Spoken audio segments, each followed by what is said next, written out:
Welcome to our space of hope, inspiration, faith ignited, and the Word of God meeting us right where we are. Thank you for being here and for allowing us to walk with you. Proverbs 3:5. Trust in the Lord with all your heart and lean not on your own understanding. In all your ways acknowledge Him, and He will direct your paths. Pause for a moment. Breathe. Look around. How many decisions have you made today? From the alarm you chose, the clothes you wore, the route you took, to the answer you gave in that crucial meeting. If you're like most people, you carry a monumental burden on your shoulders, one you're not even aware you've lifted. The weight of being solely responsible for 100% of your results and the total management of your life. It's exhausting, isn't it? It's that knot in your stomach at 3 a.m., mentally reviewing every possible mistake. It's that obsession with perfect planning that ironically paralyzes you. We call it prudence, control, diligence. But deep down, it's distrust. Distrust in something bigger. Distrust in the process. Distrust in life. You graduated from the School of Self-Reliance with honors. You learned to rely only on your brain, your cunning, your agenda. You've been taught, if you want something done right, do it yourself. But what if that prudence you value so much is in fact a prison of anxiety disguised as control? The world sells the idea that we are all-powerful, little gods who, with enough hustle, mindset, and strategy, can force the universe to surrender to our plans. But life mocks our agenda. The promotion you hoped for is delayed. The relationship you thought was solid crumbles. The market you analyzed changes overnight. Your own prudence, your carefully drawn map, leads you to a dead end. Why? Because our own prudence is limited by 3 fatal things. 1. Limited information. You only know your perspective. You don't know the big picture, the upcoming curve, the other person's heart, the tectonic shift brewing miles away. 2. Time vision. You think about next month, maybe next year. You can't see the domino effect of a wrong decision 5 or 10 years down the line. 3. Emotional bias. Your decisions, no matter how logical they may seem, are filtered by your fear, your ego, your past hurts. Your best judgment is often tainted by your desire to avoid pain or validate your pride. If you rely solely on your own prudence, you're sailing an ocean liner with a self-drawn paper map in the lifeboat. Anxiety doesn't come from the future. It comes from trying to control it. This is where the screenwriter comes in, with a flashback to ancient wisdom, as relevant today as it was thousands of years ago. It is the heart of this invitation. Proverbs 3:5-6. Trust in the Lord with all your heart, and lean not on your own understanding. In all your ways acknowledge Him, and He will direct your paths. This text is not just a spiritual maxim, it is a survival manual and a success strategy. Let's analyze it. 1. Trust in the Lord with all your heart. This is active surrender. It is not the surrender of a loser. It is the surrender of a strategist who knows how to delegate the uncontrollable.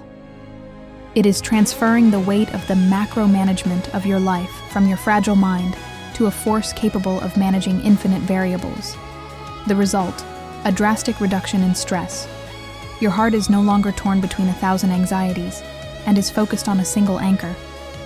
Trust in the source, in the higher intelligence, in the law of the universe, in God, in whatever resonates with you as the highest expression of order and love. 2. And lean not unto your own understanding. Don't lean solely on your intellect and your limited plans. The text doesn't say, do not think. It says, do not lean. Support is the foundation. The foundation. Your prudence is a tool, not the bedrock. If you rely only on yourself, your life will be a constant rewrite, filled with blots and frustrations. If you lean on the source, your life becomes a masterpiece with a divine plot twist, where mistakes become stepping stones and detours are shortcuts. 3. In all your ways acknowledge Him. How do you do this? its constant inquiry, not just in big problems, but in all your ways. In your choice of words, in how you handle criticism, in the next step in your business. It's a two-way communication, a continuous question. What is the right next step for me? What would love do here? Recognizing it is giving it credit and permission to act. It's the moment of truth in which you ask for the light to see what your ego is obscuring. It's the humility that precedes sustainable success. 4. And he will make your paths straight. This means maximum efficiency. It doesn't mean he will give you an easy path, but rather a straight path. Unnecessary detours, the dead ends of human prudence, are eliminated. The crooked paths that keep you going around in circles are aligned. You reach your destination, not necessarily by the route you planned, but by the most effective and powerful path for your growth. You gain time, energy, and peace of mind. If this were a workshop, these would be the practical exercises. The loose pencil exercise, relinquishing control. The problem is that you feel you have to write every line of your life script. The solution. Every morning before you begin, visualize taking the pencil of your life, and instead of gripping it tightly, you let go. You don't throw it away, but rather relax your hand and allow the higher power to take it.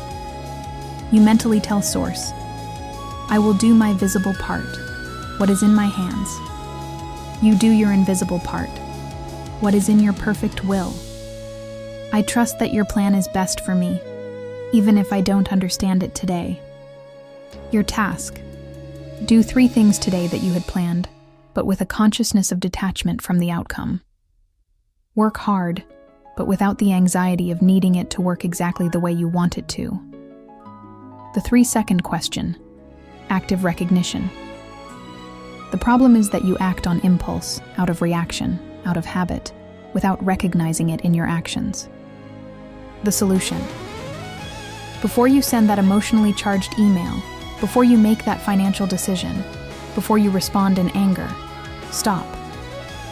3 seconds. And ask yourself, if I trust a higher power that loves me, what action is most aligned with that truth? It's not just a moral question, it's a question of higher strategy. The answer is usually the calmest, the most patient, the one that respects God's timing, not yours. Your task. Set a reminder on your phone that says, recognition. Use it as a trigger to stop the impulsive reaction and seek guidance. The New Prudence Journal, Empirical Evidence. The problem is that your brain needs evidence that this system works. The solution. Start a journal where you write down what my prudence told me to do. Example, yell at my boss so he takes me seriously. What confidence prompted me to do. Recognition. Example, breathe and communicate calmly, making my points without aggression. The result, writing the way. Example, the boss opened up to the conversation, and I got a later meeting without burning bridges. After a month, you'll have irrefutable evidence that the total trust strategy far outperforms the anxious self-reliance strategy. This cements a new habit of mind. If this message has resonated, if you've felt a slight relief at contemplating the idea of letting go of the burden of 100% control, then you're ready for a level of depth that goes beyond the text. This message is an introduction to a philosophy of life, a success strategy based on connection to Source that truly straightens your paths. There's a place where we explore the practical application of these ancient principles to modern life, to your finances, your relationships, your career, your purpose. A place where faith isn't theory, but a proven methodology for living without anxiety.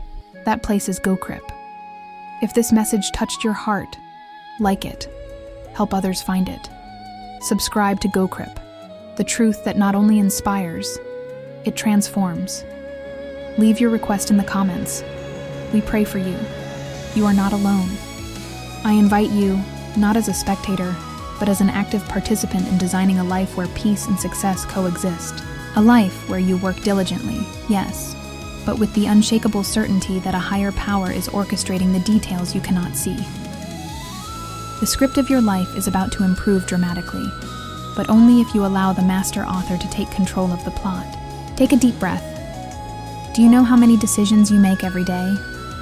What to wear, what words to choose, whether to share your point of view or not, whether to ask for help or do it alone.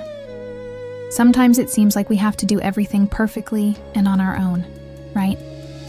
But that can be very tiring. Let me share a couple of stories with you. Once upon a time, there was a young man named David. He was the youngest of his brothers and tended sheep. One day, he heard that a giant named Goliath was frightening the entire village. Everyone thought he was impossible to defeat. David wasn't the strongest, nor did he have shining armor. But he had something more powerful: trust in God. While others thought, "I need a perfect plan," David thought. "I don't need to be the greatest, I just need to trust in the greatest." He took 5 smooth stones, trusted God to direct his hand, and with just one, he threw the giant, and he won. It wasn't his human strength or prudence, it was her faith that straightened her path. Story: The Boy and the Bicycle. There was a girl named Sophia who was learning to ride a bicycle. Her father told her, "Don't look at the ground. Trust, I'm behind you." But Sophia was afraid. Every time she felt her father let go of the seat, she shouted, "Don't let go." One day, her father said, "Sophia, trust. I know when the right moment is." And so it was. Although Sophia didn't know it, her father was no longer holding the seat, and she kept pedaling alone. When she turned around, she realized her trust had worked the miracle. That's how it is with God. When we learn to trust, He straightens our paths, even when we don't feel His hand. Sometimes we want to have everything under control: our plans, our dreams, our fears. But God teaches us in Proverbs 3:5-6, "Trust in the Lord with all your heart, and lean not on your own understanding. In all your ways acknowledge Him, and He will direct your paths." This means, don't try to do everything alone. Talk to God about everything, even the small things, and trust that He will guide you along the best path, even if it isn't the fastest. When you let go of fear and trust, something wonderful happens. God takes the pencil of your story and begins to write the most beautiful chapters. You won't always understand His plan, but one day you'll look back and say, that's why He led me there. Find the Gokrip channel. Subscribe. Join the conversation. Your path is straightening right now, just because you've finished reading this and opened your heart to trust. It's time to take the next step. The labyrinth already has a way out, and you didn't design it. Welcome to true freedom.